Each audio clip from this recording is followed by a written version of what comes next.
नमस्कार, विंध्या टाइम्स में आपका स्वागत है। राज्यसभा सांसद वरिष्ठ कांग्रेस नेता विवेक तनखा सर हमारे साथ हैं। सर, रीवा में हैं आज आप। रीवा में कुछ बड़ी चीज़ें ऐसी हैं, जैसे हेल्थ को लेके एक बहुत बड़ा इशू है। सरकारों का ये दावा है कि बहुत प्रयास किए गए, लेकिन ज़मीनी हकीकत उससे इतर है।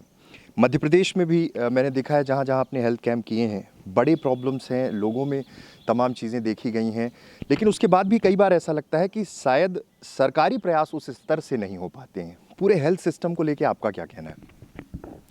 बिफोर मैं हेल्थ सिस्टम पे आऊँ, सबसे पहले तो नवरात्र की शुभकामनाएं तमाम रीवा और विंध्य वासियों को। मैं अपने घर आया हूँ तो ऐसा लगता है कि नवरात्र के दिन, पावन दिन, घर में आके अपने लोगों के बीच में हूँ। ये भी एक आंतरिक खुशी की बात है। और दूसरी जो चीज़ जिसने मेरे को आज दुखी किया है, जो कल हाई कोर्ट की घटना हुई, बहुत ही अनफॉर्चुनेट घटना है। वकील का आत्महत्या करना भी एक बहुत अनफॉर्चुनेट बात है, और उसके बाद जो आगजनी हुई हाई कोर्ट वगैरह में, वो भी बहुत अनफॉर्चुनेट है। शायद जुडिशल इतिहास में ऐसी घटना पहली बार हुई है, और मैं नहीं चाहूँगा ऐसी घटना फिर कभी हो। बट चिंतन का विषय है सबके लिए। जहाँ तक हेल्थ डिपार्टमेंट की बात कर रहे हैं, ये 15 साल से हम ये एक्सपेरिमेंट में लगे हैं कि आखिर ये हेल्थ को लेके क्या किया जाए। हमने मंडला से ये मुहिम स्टार्ट की थी आज से 15 साल पहले, जब पहली बार अपने हेल्थ मिशन को लेके हम मंडला गए थे। और उसके बाद लगातार हम ट्राइबल एरियाज़ में ही काम कर रहे हैं। छिंदवाड़ा गए, शहडोल गए, मुरैना गए, झाबुआ गए, विदिशा गए, धार गए, डिंडोरी गए, जगदलपुर गए, धमतरी गए, मध्य प्रदेश, छत्तीसगढ़, सब जगह। और हमने ये पाया कि हेल्थ एक ऐसा इशू है जिसका बहुत अभाव है। कहीं ना कहीं ये एक व्यक्तिगत कष्ट से भी जुड़ा है। छोटे छोटे बच्चे, टंग में ट्यूमर है, टंग जीभ बाहर लटक रही है, महीनों से पता नहीं खान पान कैसे करते होंगे। और लोग, माँ बाप पहाड़ों जंगलों में रहते हैं, पहाड़ों में रहते हैं, इलाज नहीं करा सकते, उनको बताने वाला भी कोई नहीं है। तो जब हमने ये दृश्य देखे पूरे मध्य प्रदेश में भी, कुछ छत्तीसगढ़ में भी, तो हम लोग को, सब लोगों को, जो सोचने वाले लोग होते हैं, हम लोग को एक आंतरिक दुख हुआ। और उस दिन से हम लोग ये मेडिकल मिशंस करते हैं। इन मिशंस के माध्यम से हम लोग उन बच्चों तक या उन लोगों तक पहुंचने की कोशिश करते हैं जो अभी तक वंचित हैं इस ट्रीटमेंट से। आज मेरे को बार एसोसिएशन के फंक्शन में आना ज़रूरी था। बहुत दिनों से पेंडिंग था इनविटेशन। मैंने 15 लाख रुपए बार एसोसिएशन को दिए थे एक वकीलों के लिए शेड बनाने के लिए। बट आज एक कल की दुखद घटना के बाद आई डोंट थिंक वो फंक्शन आज हो पाएगा। बट उसके साथ मैंने जो एक मेरा पैशन है हेल्थ मिशन का, एक दिन का मैंने हेल्थ मिशन भी जोड़ा। डॉक्टर जुगल मिश्रा, जो मणिपुर हॉस्पिटल के डायरेक्टर हैं दिल्ली में, बड़े नामी डॉक्टर हैं, कार्डियोलॉजिस्ट हैं, वो भी साथ में आए। उनके साथ डॉक्टर ज्योति भी आए हैं दिल्ली से। हमने इंदौर के अपोलो CHL से डॉक्टर रवि रंजन, उनकी टीम को भी बुलाया है। और ये हमारी एक मुहिम है कि हम चाहते हैं कि जो छोटे छोटे बच्चे जिनके हृदय में होल है, छोटे छोटे होल होते हैं, और ये कंजेनिटल होता है कई बार, और कई बार बर्थ से होता है ये सब। और जैसे जैसे बच्चे बड़े होते हैं तो ये ब्लू बेबीज़ बन जाते हैं, चल नहीं पाते हैं, चलते तो हाँफते हैं, और फिर इनकी ज़िंदगी भी एट स्टेक हो जाती है। तो मैंने लक्ष्य बनाया है कि मैं ऐसे 1000 ऑपरेशन सत्य साई मिशन के साथ मिलके, और रोटरी फाउंडेशन, तनखा फाउंडेशन, हम लोग सब मिलके, ये देखिए, ये कोई प्रयास अकेला नहीं कर सकता। इसमें डॉक्टर बहती का भी एक बहुत बड़ा योगदान है, जो सत्य साई फाउंडेशन के चेयरमैन हैं। तो हम लोग ये मुहिम हमने स्टार्ट की है कि 1000 ऐसे ऑपरेशंस हम मध्य प्रदेश और छत्तीसगढ़ में मिलके हम लोग करवाएंगे। 150 करा चुके हैं, और चाहे वो मंडला के हों, चाहे वो जबलपुर के हों, चाहे वो झाबुआ के हों, बस 150 करीब ऑपरेशंस हो चुके हैं। लक्ष्य बहुत बड़ा है। सर मैं राहत कैंप में पहुंचा था पिछली बार जब मंडला में हुआ। मैंने वहां देखा कि ट्राइब बेल्ट में भी ये बहुत बड़ा इशू है हेल्थ को लेकर, और आप लगातार वहां पे काम करते रहे, अलग अलग जगह पे काम किया। सोल्यूशन पे बात होती है, जैसे आपने कहा कि एक बहुत बड़ा इनिशिएटिव सबको मिलकर लेना होगा, किसी एक अकेले का प्रयास नहीं है। सरकारों के जो दावे हैं वो ये हैं कि वो भी लगातार इस सेगमेंट में काम करते हैं, लेकिन जब ग्राउंड में जब पहुंचा जाए तो ऐसा लगता है कि वो प्रयास उतने काफ़ी नहीं हैं। इसलिए क्या सरकारों को भी इस स्तर से सोचना पड़ेगा कि इस तरह के कैंप गवर्नमेंट के थ्रू भी हों, तमाम मदद हो लोगों की, तो शायद और ज़्यादा रिलीफ मिल सकता है। जब हमने पहली बार ये कैंप किया था 2010 में, तो तब मोंटेक आलूवालिया जी होते थे प्लानिंग कमीशन के चेयरमैन या वाइस चेयरमैन। तो मोंटेक जी ने बोला था, विवेक, ये पब्लिक प्राइवेट पार्टनरशिप का बेस्ट एग्जाम्पल है, इससे अच्छा उन्हें एग्जाम्पल नहीं देखा था। और कारण ये था कि अगर दोनों मिलके लोगों को राहत पहुंचा सकें तो इससे बड़ी बात क्या हो सकती है। अनफॉर्चुनेटली गवर्नमेंट्स में बहुत दफ़े पॉलिटिक्स आ जाती है। इन चीज़ों में राजनीति नहीं आनी चाहिए, क्योंकि ये हेल्थ का इशू है, लोगों की ज़िंदगी का इशू है, बच्चों की ज़िंदगी का इशू है, महिलाओं की ज़िंदगी का इशू है। हमने जब पहली बार मंडला में कैंप किया था तो हमारे जो चंडीगढ़ से और तमाम देश से जो डॉक्टर्स आए थे वो हमको बता रहे थे कि कई ट्राइबल लेडीज़ जो हिस्टेक्टमी के लिए आई थी, उनके यूट्रसेस हैंग कर रहे थे लाइक टाइम बॉम्ब्स, और उनका हेमोग्लोबिन 6 था, 5 था, 7 था। कहते सर, हम लोग कभी इतने कम हेमोग्लोबिन में कभी सर्जरी नहीं करते, बट हमको ये पता था कि अगर हम इन बच्चों की, इन लेडीज़ की सर्जरी नहीं करेंगे तो शायद ये जीवित नहीं रहेंगी, क्योंकि इसके बाद उनको दूसरा मौका शायद नहीं मिले। तो कम से कम 300 सर्जरीज उन डॉक्टर्स ने इस परिस्थिति में भी की, तो एक प्रकार से 300 जानें बचाई। और मैं तो डॉक्टर्स को ही धन्यवाद दूंगा, साधुवाद दूंगा कि इतने प्योर मन से उन्होंने जो काम किया। मैं तो यही कह सकता हूँ उसके मारे आज वो सब लोग ऑपरेशन सर्जरी सक्सेसफुल थी, सब लोग सब लेडीज़ घर चली गई। और उसके बाद कम से कम 500 और सर्जरीज जबलपुर मेडिकल कॉलेज में हुई, डॉक्टर कविता कर रही थी, जो हमारे रोटरी की अध्यक्ष भी होती थी उस साल, और वो प्रोफेसर भी थी गायनेकोलॉजी की इन मेडिकल कॉलेज जबलपुर। और उन 500 को हम लोग बसेस में लाते थे मंडला से जबलपुर।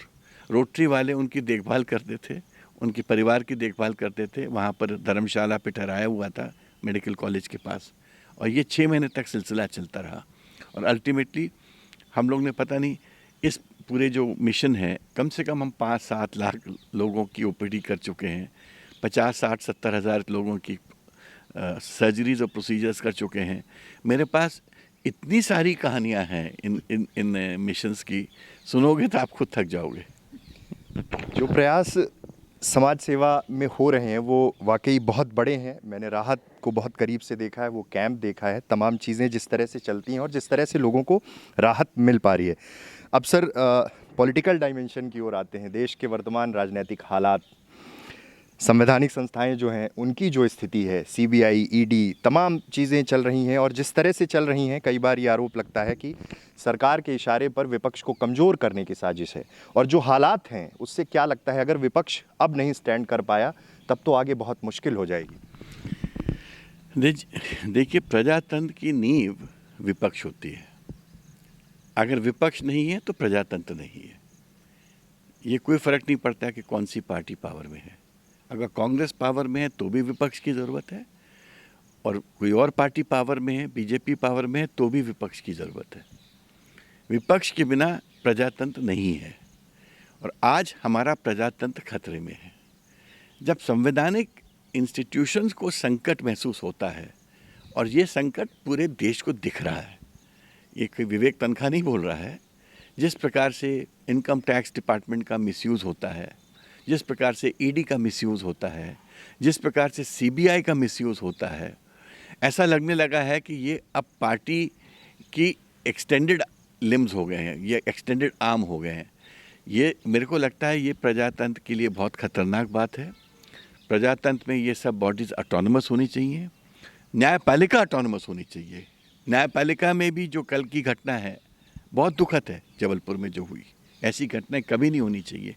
ना वकील को आत्महत्या की ज़रूरत पड़नी चाहिए, ना हाई कोर्ट में आगजनी होनी चाहिए। इससे एक न्यायपालिका की भी गरिमा गिरती है, हमारे प्रोफेशन की गरिमा गिरती है। तो मुझे तो बहुत दुख है कि हम लोग ने जो व्यवस्थाएं, जो हम तो कहते हैं ब्रिटिश काल में जो व्यवस्थाएं बनी थी, हम उनको मेंटेन कर लें तो बड़ी बात है। हम ब्रिटिशर्स को ज़रूर मजाक उड़ाते हैं, उनकी बातों को लेके आज हंसते हैं, बट फैक्ट ये है कि इंस्टीट्यूशनल इंटेग्रिटी का किसी ने सीखी है तो वहीं सीखी है। उनकी जो पार्लियामेंट्री इंटेग्रिटी है वो आज भी कायम है। सर, देश में जिस तरह से केसेस हैं, कई बार लोगों के मन में ये सवाल होते हैं, लोग इस चीज़ का विरोध भी करते हैं कि न्याय बहुत लंबे समय बाद मिल पाता है। पूरी व्यवस्था है, सब कुछ चल रहा है, लेकिन कई बार बहुत सारे ऐसे लोग होते हैं कि न्याय के इंतज़ार में शायद ये दुनिया ही छोड़ के चले जाते हैं। कई बार ये लगता है कि इस चीज़ में बहुत ज़्यादा काम होना चाहिए, बहुत तेज़ी से काम होना चाहिए ताकि न्याय लोगों को मिल पाए, क्योंकि प्रॉब्लम्स बहुत हैं। हम लोग यहाँ पर जब तमाम जगह रिपोर्टिंग करते हैं, देखते हैं बहुत सारे केसेस हैं, बहुत सारी चीज़ें चलती रहती हैं, पर उतना जल्दी रिजल्ट किसी चीज़ में नहीं मिल पाता। इसके लिए क्या सबसे बड़ा कारण मानते हैं? देखिए, भाग्यवश मैं वकालत के पेशे से जुड़ा हूँ। जुडिशल इंस्टीट्यूशंस का मैं एक अंग था, हूँ आज भी। मैं उसके प्रति कटिबद्ध हूँ पूरी तरह। आज लेजिस्लेटिव इंस्टीट्यूशंस का भी पार्ट हूँ। मेरा सेकंड टर्म आ गया है राज्यसभा में। लॉ मेकिंग का पार्ट हूँ। लॉ डिबेट्स जो होते हैं उनका पार्ट हूँ। बड़े से बड़े फाइनेंस बिल से लेकर बड़े बड़े बिल्स के डिस्कशन में मैंने पार्टिसिपेट किया है। बड़े बड़े जेपीसी का मैं पार्ट हूँ, जॉइंट पार्लियामेंट्री कमेटी जो डिजिटल प्राइवेसी लॉ बना रही है, जो बना चुकी है, हम लोग रिकमेंडेशन दे चुके हैं, बिल आएगा इस कमिंग सेशन में। तो मेरा ये मानना है कि हम अपनी प्रॉब्लम को रिकग्नाइज कर नहीं रहे हैं।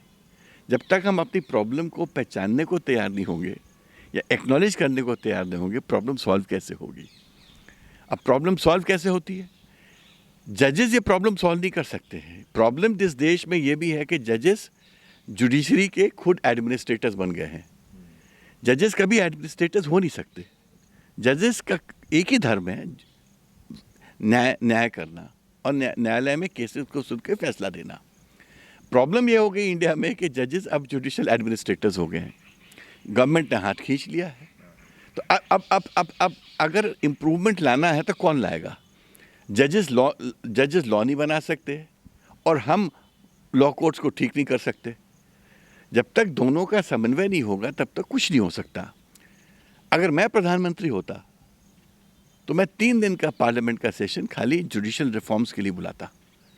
3 दिन खाली पार्लियामेंट में मंथन होना चाहिए कि देश का न्याय व्यवस्था को कैसे ठीक की जाए। ये मंथन कोर्ट्स में नहीं होगा, ये मंथन पार्लियामेंट में होगा। देश की जो सबसे बड़ी पंचायत है वो पार्लियामेंट है। ये जो कोर्ट्स होते हैं ये पब्लिक के लिए होते हैं। ये कोर्ट्स वकीलों और जजेस की विरासत नहीं है, ये पब्लिक की विरासत है। और पब्लिक के लिए पार्लियामेंट को मंथन करना चाहिए कि हम इस न्याय व्यवस्था को कैसे इम्प्रूव कर सकें। और ये जब तक हम ये जो न्याय व्यवस्था में जो एक सिस्टम आ गया है जो कि बहुत इंसेस्चुअस है, हम इस सिस्टम को नहीं बदलेंगे और एक प्रकार से मेरिटोक्रेसी को हम इस व्यवस्था में आगे नहीं लाएंगे। और दूसरा हमको ये मंथन करना पड़ेगा कि अगर 3 करोड़ केसेस पेंडिंग हैं तो व्यवस्था तो कोलैप्स हो चुकी है। जब व्यवस्था कोलैप्स हो चुकी है तो हम इस बात को डिक्लेयर क्यों नहीं कर रहे हैं? हमारी व्यवस्था कोलैप्स हो चुकी है तो भी हम उस पर मंथन न करके एक नई व्यवस्था के बारे में जिस स्पीड से और जिस तरीके से सोचना चाहिए हम नहीं सोचने को तैयार हैं। तो जब तक देश में एक सोच का बदलाव नहीं आएगा तब तक ये चीज़ें नहीं बदलेंगी।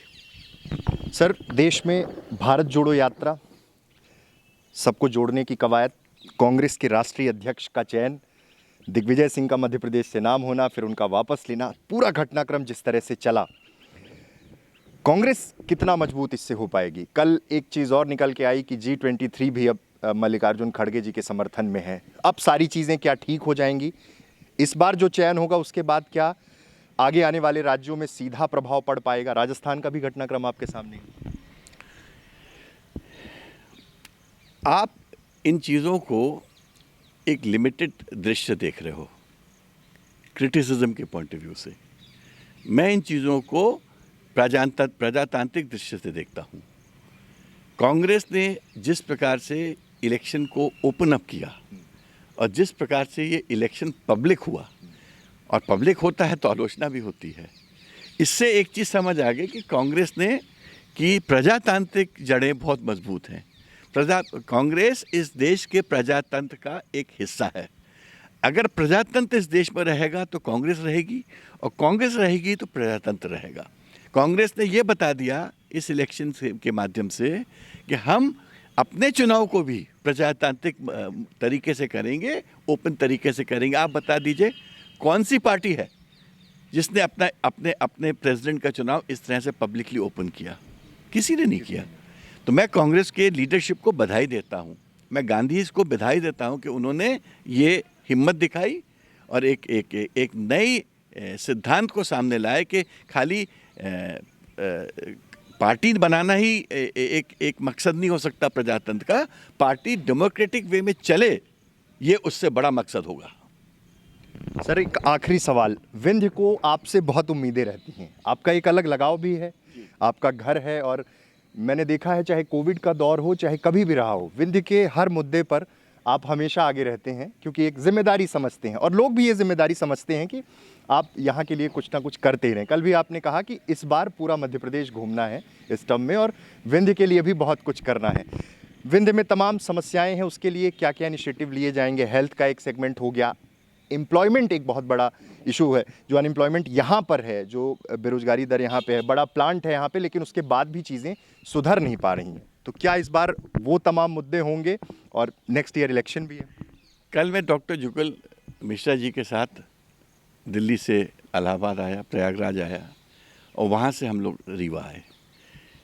जब इलाहाबाद में हम लोग एयरपोर्ट से सिटी के थ्रू रीवा रोड के आ रहे थे, तो पूरा सिटी क्रॉस करनी पड़ती है। मैं डॉक्टर मिश्रा से कह रहा था कि हम यूपी को देख रहे हैं, यूपी में हुआ क्या है? कहते हैं सड़क अच्छी है, तो हमको तो कहीं सड़क अच्छी नहीं दिख रही। हमने कहा गरीबी देखो, गरीबी सड़क में झलक रही है, इसका मतलब अच्छी एम्प्लॉयमेंट नहीं है। तो मैंने कहा अल्टीमेटली देश का होगा क्या अगर 24 करोड़ लोग यूपी में रहते हैं और उनका भविष्य मेरे को बहुत अच्छा नहीं दिख रहा है, तो देश का क्या होगा? हम लोग ये चिंतन कर रहे थे।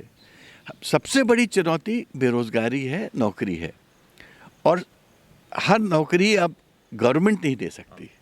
देखिए, government can be a big employer but it can't be the complete employer. हो ही नहीं सकता है, ये संभव ही नहीं है। तो हमको स्वरोजगार योजनाएं, प्रोफेशनलिज्म, वोकेशनल स्किल्स, हमको ये सब चीज़ों को बढ़ावा देना पड़ेगा और इसको बड़े तरीके से आगे ले जाना पड़ेगा, लोगों को संपन्न करना पड़ेगा। और कैसे करेंगे ये सरकारें कर सकती हैं। प्रॉब्लम सरकार में क्या है? भ्रष्टाचार। पूरा सरकार का सरकारी तंत्र भ्रष्टाचार में डूबा हुआ है। शर्म की बात है कि डूबा हुआ है। आज कोई चीज़ बिना पैसे के या बिना जोर के नहीं हो सकती। अगर आपको एक नल का कनेक्शन भी अगर चाहिए तो आप एक एप्लीकेशन दोगे तो नल का कनेक्शन नहीं मिलेगा जब तक कि कोई टेलीफोन नहीं करेगा। तो मैं नहीं चाहता, मैं चाहता हूँ कि मेरे देश की व्यवस्था ऐसी हो कि एक न्यायप्रिय आदमी के एप्लीकेशन होना चाहिए। लोग जिसको एप्लीकेशन मिलती है अधिकारी को, उसको डर होना चाहिए कि हम खुद भ्रष्ट हैं। जब हम खुद भ्रष्ट होते हैं तो उन अधिकारी को दंडित कैसे करोगे? वो तो माध्यम है हमारे भ्रष्टाचार के। तो सबसे पहले आपको ईमानदार सरकार की ज़रूरत है, ईमानदार एग्जीक्यूटिव की ज़रूरत है और ईमानदार व्यवस्था की ज़रूरत है, तब ये चीज़ें ठीक होंगी। विंध्य को आने वाले समय में कुछ बड़ी सौगातें मिल सकती हैं। ज़रूर मिलेंगी और हम लोग दिलवाएंगे। क्योंकि मैं आपको एक चीज़ शेयर कर सकता हूँ कि शायद मध्य प्रदेश में उन चंद लोगों में से मैं हूँगा जिनका संपर्क देश में और विदेश में हो सकता बहुत अच्छा है। और हम लोग चाहेंगे कि हम लोग अपने ताकतों को अपने लोगों के साथ शेयर करें। और मैं कोशिश करूँगा, बल्कि आपके यहाँ सैनिक स्कूल खुला है, उसकी शायद 50th वर्षगांठ है, जो सैनिक स्कूल के तमाम जनरल्स और सीनियर ऑफिसर्स मेरे को दिल्ली में मिले थे उस दिन। बता रहे थे कि 20 नवंबर को एक कार्यक्रम भी यहाँ करने वाले हैं। मुझे इनवाइट भी कर रहे थे सब लोग, बट उस दिन हो सकता है 19-20 को मैं नरसिंहपुर में एक मेडिकल मिशन में होऊंगा। बट मैं चाहता हूँ कि जिस तरह से जब यहाँ सैनिक स्कूल स्थापित हुए, अच्छे अच्छे इंस्टीट्यूशंस यहाँ आए, उन इंस्टीट्यूशंस के माध्यम से एक देश भक्ति और देश में अच्छा काम करने का एक वातावरण बने, और रीवा इसमें बहुत बड़ा पार्ट प्ले कर सकता है। मुझे डॉक्टर भल्ला ने बताया था कि तानसेन भी रीवा महाराज के संरक्षण में थे एक वक्त, और इतिहास का ये एक पन्ना है कि कैसे तानसेन को अकबर बादशाह को हैंडओवर करना पड़ा था रीवा के राजघराने को। तो रीवा आर्ट कल्चर का भी एक सेंटर है। रीवा एक संस्कृति और सोच का सेंटर है। रीवा एक बहुत पुरानी विरासत है, विंध्य विरासत, उसके पहले भी राजघराने थे। मैं चाहता हूँ कि उस विरासत की जो अच्छाइयाँ हैं, उन अच्छाइयों को हम आगे बढ़ाएं, एक नया अनुकूल वातावरण बनाएं, और रीवा को एक विंध्य क्षेत्र का जैसे कैपिटल होता है, हम वैसे निर्मित करें। बहुत बहुत धन्यवाद सर। सर ने जो बातें कहीं, आगे विंध्य और रीवा को तमाम बड़े मौके मिलेंगे, और सबसे बड़ी बात कि न्याय लोगों के लिए आसान हो, और पूरी व्यवस्था को लेकर जो पक्ष रखे सर ने, उससे ज़रूर एक चीज़ सोचने पर हम सब मजबूर हो रहे होंगे कि भ्रष्टाचार की जड़ें जिस स्तर पर हैं, उससे आम आदमी किस तरह जूझ रहा है, कितना सर्वाइव कर रहा है। लेकिन उम्मीद है कि अब जब रीवा को बड़ी अपॉर्चुनिटीज़ मिलेंगी, रोजगार के नए संसाधन इकट्ठे होंगे, तो उससे रीवा का युवा भी बढ़ पाएगा। बहुत बहुत धन्यवाद। Thank you.